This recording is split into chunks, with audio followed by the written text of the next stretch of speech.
இந்த மண்ணில் மாற்றம் மாற்றம் என்று வந்தவர்கள் எல்லாம் ஏற்கனவே இருந்த கட்சி ஆட்சிகளோடு கூட்டணி வைத்து ஏமாற்றமாகி மாறிப்போய்விட்ட சூழலில் ஏமாற்றப்பட்ட இடத்தில்தான், நிராகரிக்கப்பட்ட இடத்தில்தான், புறக்கணிக்கப்பட்ட இடத்தில்தான் பேரெழுச்சியான ஆற்றல் பெருகி வரும் என்று ஐயா இறை என்பவர்கள் எழுதியது போல, ஏமாற்றப்பட்டவர் இனக்கூட்டத்தில் பிறந்த பிள்ளைகள் நாங்கள் ஒரு பேரெழுச்சியாக கிளர்ந்து எழுந்து வருகிறோம். இழந்துவிட்ட உரிமைகளை பிச்சை கேட்டு பெற முடியாது, போராடித்தான் பெற்றாக வேண்டும் என்று புரட்சியாளர் அண்ணல் அம்பேத்கர் நமக்கு கூறிய அந்த புரட்சி மொழிக்கு ஏற்ப இழந்துவிட்ட நம் உரிமைகளை போராடி பெற்றாக வேண்டும் என்ற நிலையில் இந்த நிலத்தில் உங்கள் பிள்ளைகள் நின்று கொண்டிருக்கிறோம். ஒரு அடிப்படை வசதி கூட இல்லாத ஒரு வாழ்க்கை நிலையை எம்மக்கள் இந்த நிலத்தில் வாழ்ந்து கொண்டிருக்கிறார்கள்.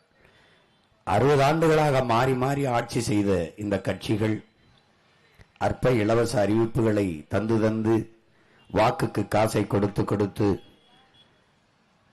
சாதி மத உணர்ச்சியை தூண்டி, சாராயம் பணத்தை முதலீடா வைத்து வாக்கை பறித்து பறித்து நீண்ட காலமாக ஒரு கொடுமையான ஆட்சி முறையை இந்த மண்ணில் நிகழ்த்திவிட்டார்கள். இதை மாற்ற வேண்டும் என்று நினைக்கிறோம்.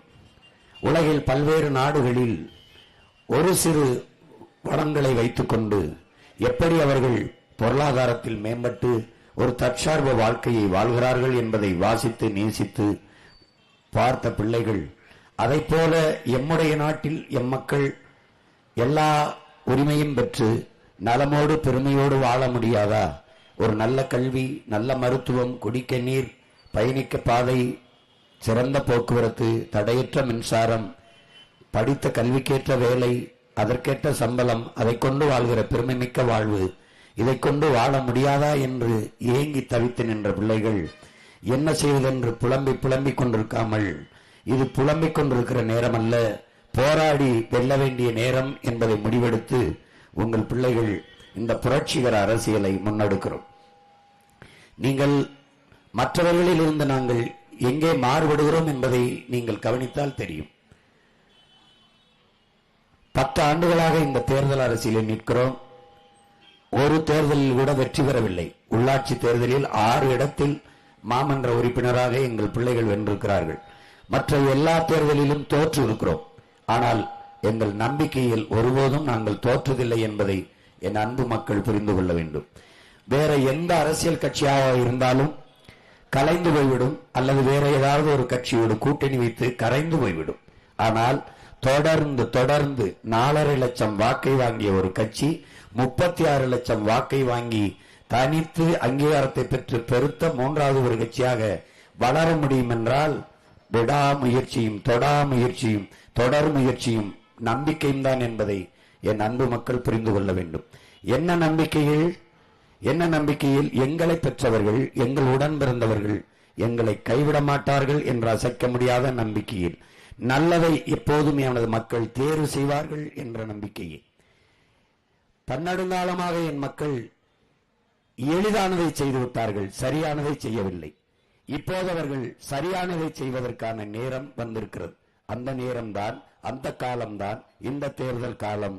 வருகிற ஏப்ரல் 23ஆம் தேதி வாக்கை செலுத்த போகிற அந்த நேரம், அந்த ஒரே ஒரு நொடியில் உலகத்தில் மிகப்பெரிய மாறுதலை உலகமே திரும்பி பார்க்கக்கூடிய ஒரு மாபெரும் அரசியல் புரட்சியை இந்த மண்ணில் என் மக்களால் நிகழ்த்த முடியும்.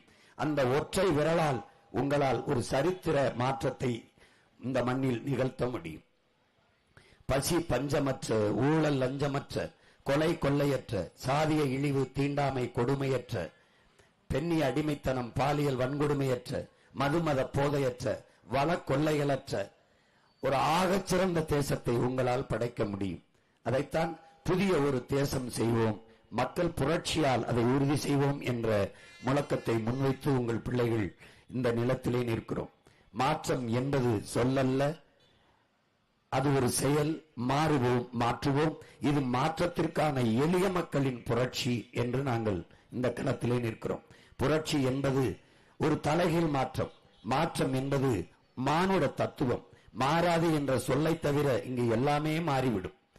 சீமான் சொல்வதெல்லாம் சாத்தியமா, இது நடக்குமா, இதெல்லாம் ஆகிறதா என்று நீங்கள் எண்ணக்கூடும். எது ஒன்றும் என் அன்பு பெற்றோர்களே, என் அன்பையுடன் அருமை உடன் பிறந்தவர்களே, சாத்தியத்திலிருந்து பிறப்பதில்லை, தேவையிலிருந்து தான் பிறக்கிறது. அதனால்தான் demand is the mother of invention என்கிறான். தேவைதான் கண்டுபிடிப்பின் தாய் என்கிறார்கள். தேவைதான். வெறுங்காலோடு நடந்தேன், கால் சுட்டது, கல்லு குத்தியது, முள்ளு குத்தியது, செருப்பு தேவைப்பட்டது, கண்டுபிடித்தேன். பறவையை பார்த்தேன், பறவை போல விண்ணிலே பறக்க வேண்டும் என்று விரும்பினான் மனிதன். விமானத்தை கண்டுபிடித்தான், விண்ணூர்தியை கண்டுபிடித்தான். தேவை கண்டுபிடித்தது. கடலுக்குள்ளே மிதக்க வேண்டும், கடந்து செல்ல வேண்டும் தொலைதூரத்தை என்று விரும்பினான். கப்பலை கண்டுபிடித்தான், படகை கண்டுபிடித்தான். அப்படித்தான் ஒன்று ஒன்றும் தேவையில்தான். இது சாத்தியமா என்றால் இல்லை. முதலாக தொலைத்தொடர்பு கருவியை, தொலைபேசியை கண்டுபிடித்த கிரகாம்பல், அதை யாருமே பாராட்டவில்லை, எந்த பத்திரிகையுமே எழுதவில்லை. ஆனால் இன்றைக்கு தொலைபேசி, கைபேசி இல்லாதவன் எவனுமே இல்லை. 2 கைகளோட வீசி நடப்பதை விட கைபேசியோட வீசி நடப்பவன் தான் இங்கே அதிகம். மனித உடல் உறுப்பில் கைபேசி, செல்போனும் ஒன்று போல மாறி நிற்கிறது. ஆனால் கண்டுபிடித்தவனை எவனும் பாராட்டவில்லை. ஆல்பர்ட் வில்பர்ட் 2 சகோதரர்களும் விண்ணூர்தியை, பிளைட்டை கண்டுபிடித்தார்கள், ஒருவனும் பாராட்டவில்லை. இந்த மின்விளக்கை கண்டுபிடித்தான் தாமஸ் ஆல்வா எடிசன். என் அன்பு தம்பிதங்கையிலே, என் அருமை பெற்றோர்களை, உங்களால் நம்ப முடிகிறதா? மெழுகுவர்த்தி இல்லாத இரவுகளில் நீங்கள் இதை பயன்படுத்திக் கொள்ளலாம் என்றான். ஆனால் இன்று இந்த விளக்கில்லாத நேரத்தில் தான் நீங்கள் மெழுகுவர்த்தியை பயன்படுத்துகிறீர்கள். எவ்வளவு பெரிய மாறுதல் நடந்திருக்கிறது பாருங்கள். அப்படித்தான் உங்கள் பிள்ளைகள், நாங்கள் எந்த நம்பிக்கையில் நிற்கிறோம்? மின்சாரம் இல்லாத இரவுகளில் மக்கள் மெழுகுவர்த்தியை தேடுவார்கள். அநீதியும் அக்கிரமமும் பெருகிற காலத்தில் மக்கள் நல்லவர்களை தேடுவார்கள். இப்போது அநீதியும் அக்கிரமம் பெருகி நிற்கிறது, நல்லவர்களை தேடுவார்கள். அது உங்கள் பிள்ளைகளை தவிர வேறு யாராக இருக்க முடியும்? வாக்குக்கு காசு கொடுப்பவன் ஏமாற்றுகிறான். நாங்கள் வாக்குக்கு காசு தர மாட்டோம், நல்ல வாழ்க்கையை தருவோம் என்று சொல்லி நிற்கிற இந்த பிள்ளைகளை கவனியுங்கள். நாங்கள் கையேந்தி கேட்பது உங்கள் வாக்கை அல்ல, வருங்கால தலைமுறை பிள்ளைகளின் வாழ்க்கையை என்பதை நீங்கள் கவனியுங்கள். ஏனென்றால் படிக்க கல்வி, குடிக்க நல்ல நீர், பயணிக்க நல்ல பாதை, எரிக்க தடையற்ற மின்சாரம், பார்க்க சரியான தரமான மருத்துவம், கல்விக்கேற்ற வேலை, வேலைக்கேற்ற சம்பளம், அதை கொண்டு வாழ்கிற பெருமை மிக்க வாழ்வு, பெண்ணிய உரிமை, பெண்களுக்கான சம உரிமை, வேலை வாய்ப்பு, நிலமும் வளமும் சார்ந்த வேலை வாய்ப்பு, வளர்ச்சி, படித்தவர் படிக்காதவர் அனைவருக்கும் அரசு வேலை, இனி படிக்காதவரே இல்லை என்ற நிலைமையை உருவாக்குவது எங்களின் அடுத்த வேலை, பசி என்ற சொல்லே இல்லாத ஒழிப்போம். எவ்வளவு கனவோடு உங்கள் பிள்ளைகள் நிற்கிறோம் என்று பாருங்கள். அந்த கனவை நிறைவேற்ற கோடி கனவு கொண்டோம் என் அன்பு மக்களே, கூடி நிறைவேற்ற ஓடி வாருங்கள், எங்களுக்கு ஒரே ஒரு வாக்கை தாருங்கள் என்றுதான் உங்கள் அன்பு பிள்ளைகள் உரிமையோடும் உணர்வோடும் உறவோடும் உங்களிடத்திலே கேட்டு நிற்கிறோம். அதுதான் நாங்கள் சொல்வது எதையும் சாத்தியப்படுத்த முடியாத ஒன்று இல்லை. உலகில் பல்வேறு நாடுகளில் எல்லா நாடுகளும் செய்து கொண்டிருப்பதைத்தான் சான்றாக காட்டி சொல்கிறோம்.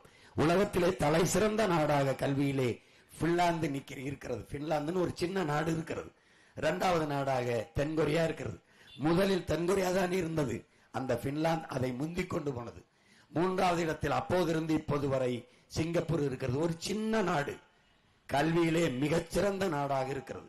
நம்ம மாநிலத்தில் ஒரு மாவட்ட அளவு கூட இல்லை, இந்த தருமபுரி அளவு கூட இல்லை. அது இன்னைக்கு உலகத்தில் மிகச்சிறந்த இடத்தில் கல்வியிலே சிங்கப்பூர் இளைஞனுக்கு மட்டுமல்ல, தமிழ்நாட்டு இளைஞனுக்கு மட்டுமல்ல, உலகில் பல்வேறு நாட்டு இளைஞர்களுக்கும் வேலை வாய்ப்பை கொடுக்கிற இடத்தில் இருக்கிறது. வெறும் கடல் வளத்தை தவிர ஒன்றுமே இல்லை. என் அன்பு சொந்தங்கள் பாருங்கள், இந்த 3 நாட்டையும் முந்திக் கொண்டு உங்கள் பிள்ளைகள் ஆகச் சிறந்த கல்வியை தமிழ்நாட்டு பிள்ளைகளுக்கு, என் நாட்டு பிள்ளைகளுக்கு கொடுக்க வேண்டும் என்று துடிக்கிறோம். எங்கள் கனவு மிக பெரிது. இந்த கனவை கையளித்தவன் யார்? எங்கள் உயிர் தலைவன் மேதகவே பிரபாகரன் அவர்கள். அவன் ஒரு கனவு கண்டான், 200 ஆண்டுகளுக்கு பிறகு என் இன மக்கள் எப்படி வாழ வேண்டும், எல்லா மொழிகளை தேசிய இனங்களையும் போல உரிமை பெற்று பெருமையோடு உயர்ந்து சிறந்து வாழ வேண்டும் என்ற கனவு கண்டான். அந்த கனவை இந்த தலைமுறை பிள்ளைகள் எங்களுக்கு கையளித்தான். அந்த கனவுகளோடு ஓடி வருகிறோம். எங்கள் இலக்கு பெரிது, எங்கள் நோக்கம் பெரிது, எங்கள் கனவு பெரிது, எங்கள் பயணம் சரியானது, எங்கள் பாதை தெளிவானது, பயண தூரம் சற்று அதிகமாகிவிட்டது. அதனால்தான் உடலினை உறுதி செய், அறிவை விரிவாக்க, கொள்கை வகுத்தினில் கூடி செயல் செய்ய பழகு என்ற கோட்பாட்டை கொண்டு எளிய பிள்ளைகள், உங்கள் வயிற்றிலிருந்து வந்தவர்கள், உங்களுக்காக உங்களிடமிருந்து வந்த பிள்ளைகள் உங்களிடத்திலே வாக்கை கேட்டு வந்திருக்கிறோம். வாக்கு என்பது மக்களாட்சியை ஏற்றுக்கொண்ட ஒரு நாட்டில் வலிமை மிக்க ஒரு ஆயுதம், ஆகச் சிறந்த போர்க்கருவி. அதை அநீதிக்கு எதிராக நாம் இந்த தேர்தலிலே இயங்க வேண்டும் என்றுதான் உங்கள் அன்பு மகன் உங்களிடத்திலே வேண்டுகிறேன். விவசாய சின்னத்திற்கு வாக்களிப்போம், வருங்கால தலைமுறைக்கு வாழ்வளிப்போம் என்கிற உறுதியை நாம் ஏற்போம். உழவு இல்லை என்றால் இங்கே உணவு இல்லை, உணவு இல்லை என்றால் உயிர்கள் இல்லை, உயிர்கள் இல்லை என்றால் உலகம் இல்லை. எனவே உழவை மீட்போம், உலகை காப்போம் என்ற தத்துவத்தை வைத்து இந்த களத்திலே நிற்கிறோம். நீங்கள் எதுவில்லாமலும் வாழ முடியும். கார் இல்லாமல் வாழ முடியும், செல்போன் இல்லாமல் வாழ முடியும், தொலைக்காட்சி இல்லாமல் வாழ முடியும், குளிரூட்டி இல்லாமல் வாழ முடியும், எதுவில்லாமலும் வாழ முடியும். கார் இல்லாமல் வாழ, மகிழ்ந்து இல்லாமல் வாழ முடியும். ஆனால் நீரும் சோறும் இல்லாமல் வாழ முடியாது. உலகத்தில் எந்த நாட்டிலாவது கார் இல்லை, செல்போன் இல்லை, டிவி இல்லை என்று புரட்சி வந்திருக்கிறதா, போராட்டம் வந்திருக்கிறதா? இல்லை. ஆனால் நீரும் சோறும் இல்லை என்றால் அந்த நாட்டில் புரட்சி வராமல், போராட்டம் வராமல் இருந்ததில்லை. உலகில் நைஜீரியா, வெனிசுலா, அண்மையில் பங்களாதேஷ், இலங்கை, நேபாள், இந்த நாடுகளை எல்லாம் நீங்கள் பார்க்கிறீர்கள். இந்த நாட்டுக்கு ஏற்பட்ட நிலைமை இங்கே வரக்கூடாது என்றால் நீங்கள் உழவை கைவிடாமல், வேளாண்மையை கைவிடாமல் நீங்கள் கைப்பிடித்துக் கொள்ள வேண்டும். இந்த உலகத்தில் சுழன்றும் ஏற்பின்னது உலகம், அதனால் உழந்தும் உழவே தலை என்று நமது முன்னவன் வள்ளுவ பெருமகனான் பாடுகிறான் என்றால், உழுதுண்டு வாழ்வாரை வாழ்வார் மற்றெல்லாம் தொழுதுண்டு பின் செல்பவர் என்றால் என்று சொல்கிறான் என்றால், போற்றப்பட வேண்டியவன், வணங்கப்பட வேண்டியவன் உழவர் குடிமகன் என்பதை நீங்கள் கவனத்தில் வைக்க வேண்டும். 2 நண்பர்கள், இளங்கோவன், சரவணன் என்று 2 பேரும் ஒரே வகுப்பில் படிக்கிறார். ஒருவர் ஆசிரியர், அரசு பணியாக இருக்கிறார். இளங்கோவின் அப்பா, சரவணனின் அப்பா விவசாய வேலை செய்கிறார். அவர் பேண்ட் ஷர்ட் போட்டு தினம் போகிறார். இவர் உடை கோவணத்தை கட்டிக்கொண்டு உழச் செல்கிறார். வேர்வையோடு அப்பா வீடு திரும்புகிறார். அவருடைய அப்பா வாசனை திரவத்தோடு வீட்டுக்கு வருகிறார். இப்படி 2 பேரையும் பார்க்கிற போது, தன் அப்பாவை பார்க்கும் போது அவன் ஏதோ ஒரு அருவருப்பாக உணர்கிறான். அப்பா என்ன இப்படி இந்த வேலையை செய்கிறார் என்று. ஒரு நாள் தன் நண்பனி வீட்டுக்கு உணவருந்த போகிறான்.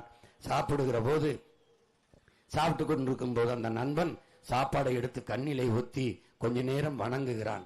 அவன் அம்மாவும் வணங்குகிறார். என்ன செய்கிறாய் என்று சரவணன் கேட்கிறான். உணவளிக்கிற உழவர்கள், விவசாயிகள் நமக்கு தெய்வம், அவர்களுக்கு நன்றியே என்று சொல்லிவிட்டு சாப்பிட வேண்டும் என்று எங்கள் பாட்டியும் தாத்தாவும் சொல்லிக் கொடுத்தார்கள். அதைத்தான் நாங்கள் செய்கிறோம் என்று. அப்போது சரவணன் சாப்பிடாமல் வேகமா ஓடி வந்தான். அப்பா உழுதுவிட்டு வேர்வையோடு வந்தார். பாஞ்சு கட்டி பிடித்த அப்பா என்று அணைத்தான். அவன் பார்த்தான், தன் அப்பா தெய்வத்தின் தொழிலை செய்கிறார் என்று நெகிழ்ந்தான். அந்த தெய்வத்தின் தொழிலை செய்கிற விவசாயி சின்னத்திலே உங்கள் மகன் நிற்கிறேன். அன்பு சொந்தங்களே, இந்த இடத்திலே தர்மபுரியில் சட்டமன்ற தொகுதியிலே போட்டியிடுகிறேன். அன்பு தங்கை பொறியாளர் சாந்தலட்சுமி அவர்களுக்கு நீங்கள் விவசாய சின்னத்திலே வாக்கு செலுத்தி வெற்றி பெற செய்யுங்கள். ஒரு நாட்டில் ஒரு விவசாயி வாழ்கிறான், வளர்கிறான் என்றால் அந்த நாடு வாழ்கிறது, வளர்கிறது. ஒரு விவசாயி வாழ முடியாமல் சாகிறான் என்றால் அது நாடு இல்லை, சுடுகாடு. இந்த நாட்டில் நீங்கள் விவசாயிக்கு வாக்கு செலுத்தி அவனை வெல்ல வையுங்கள். அவனும் வாழுவான், நாமும் வாழுவோம். எனவே என் அன்பு சொந்தங்களே, மதிப்புமிக்க உங்கள் வாக்கை விவசாய சின்னத்தில் செலுத்தி என் அன்பு தங்கை சாந்தலட்சுமியை வெல்லச் செய்யுங்கள்.